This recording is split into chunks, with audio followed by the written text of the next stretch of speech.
ನೂತನ ಸಚಿವರಾಗಿ ಆಯ್ಕೆ ಆಗಿರುವಂತ ಅಜಯ್ ಧರ್ಮಸಿಂಗ್ ಅವರ ಪುತ್ರ ಅವರು ನಮ್ಮ ಜೊತೆ ಇದ್ದಾರೆ. ಬನ್ನಿ ಅವ್ರನ್ನೇ ಮಾತಾಡ್ಸೋಣ.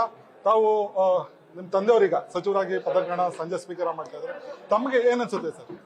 ಇವಾಗ ತುಂಬಾ ಖುಷಿ ಇದೆ. ಅವ್ರು ತುಂಬಾ ಸಾಗೆ ಹಾರ್ಡ್ ವರ್ಕ್ ಮಾಡ್ತಾ ಇದ್ದರು. ಇವಾಗ ಫೈನಲಿ ಮಿನಿಸ್ಟರ್ ಸಿಕ್ಕಿದ್ರು. ಸೊ ನನ್ಗೂ ತುಂಬಾ ಖುಷಿ. ಮತ್ತು ಅಮ್ಮ ಇದ್ದಾರೆ, ಅಕ್ಕನೂ ಇದ್ದಾರೆ.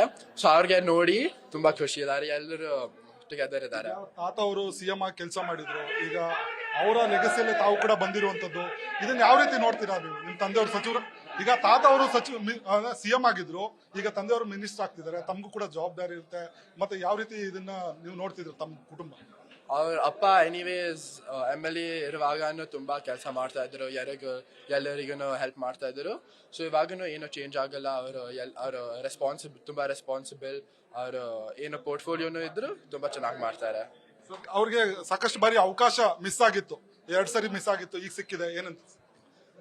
ಆ ಟೈಮ್ ಏನು ಯೋಚನೆ ಮಾಡಿಲ್ಲ. ಬಟ್ ಇವಾಗ ತುಂಬಾ ಖುಷಿ ಇದೆ. ಇವಿಷ್ಟು ಅಜಯ್ ಸಿಂಗ್ ಅವರ ಪುತ್ರನ ಮಾತಾಗಿರುವಂತ ನೂತನ ಸಚಿವರಾಗಿರುವಂತ ಅಜಯ್ ಸಿಂಗ್ ಅವರ ಧರ್ಮಪತ್ನಿ ಇರುವಂತದ್ದು. ಬನ್ನಿ ಅವ್ರನ್ನೇ ಮಾತಾಡ್ಸ್ತೇವೆ. ಮೇಡಮ್, ತಮ್ಮ ಪತಿಯವರು ಈಗ ಇವತ್ತು ಸಂಜೆಗೆ ಪ್ರಮಾಣ ವಚನ ಸ್ವೀಕಾರ ಮಾಡ್ತಾರೆ ಸಚಿವರಾಗಿ. ಏನ್ ಅನ್ಸಿದೆ? ತುಂಬಾ ಖುಷಿ ಅನ್ಸ್ತಿದೆ.